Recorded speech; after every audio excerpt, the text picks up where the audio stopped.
Entre les années 1930 et 1940, l'industrie du comics a connu un essor fulgurant et de nombreux super-héros ont commencé leur carrière durant cette période.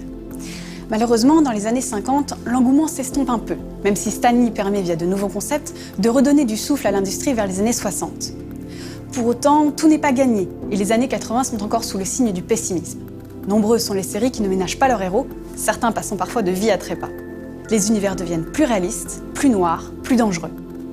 C'est d'ailleurs dans ces années-là que des œuvres telles que Watchmen et Batman The Dark Knight Returns font leur apparition. Cette tendance inspire donc les jeunes artistes des années 90 et on voit apparaître de nouveaux personnages à droite et à gauche.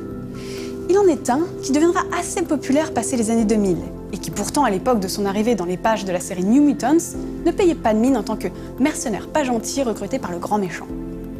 En effet, Deadpool de son petit nom a été créé en 1991 sous les plumes de Fabian Nicieza et Rob Liefeld. Il a alors toutes les caractéristiques de ses prédécesseurs. Il aime la violence et les armes à feu. On pourrait croire qu'il est un petit grain de sable dans la mer d'anti-héros qui sont créés lors de cette renaissance. Pourtant, ce mercenaire a quelque chose en plus qui fera tout son charme. Une conscience schizophrène au sens de l'ironie exacerbée. Une de ses autres forces, il s'adapte à l'ère du temps.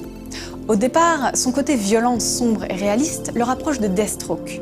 Pour souligner le trait, les créateurs ont d'ailleurs donné à Deadpool le vrai nom de Wade Winston Wilson, en référence à Slade Wilson, le véritable nom de Deathstroke. En évoluant, Deadpool finit par se rapprocher de la version moderne de Spider-Man. Autrement dit, la noirceur a fini par lasser et avec les attentats du 11 septembre en toile de fond, le ton est devenu plus grotesque.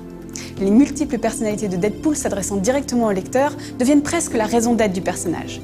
Aucun sens des responsabilités, toujours à blaguer sur le champ de bataille. S'il sera un anti-héros récurrent dans la série X-Force, créée aussi par Nicieza et Liefeld, c'est en 1997 qu'une série éponyme lui fait honneur avec Joe Kelly au scénario. L'intérêt à l'époque était encore limité, et chez l'éditeur de comics Marvel, on pensait que la série allait être annulée à tout instant, ce qui laissa une plus grande liberté d'action aux auteurs. Depuis, Deadpool n'a cessé de gagner en popularité, avec même un film qui lui est dédié. Côté comics, les épisodes et mini-séries s'enchaînent. Alors, heureusement que ses pouvoirs de guérison sont au top, car il n'a pas fini de sacrifier son corps sur l'autel du divertissement.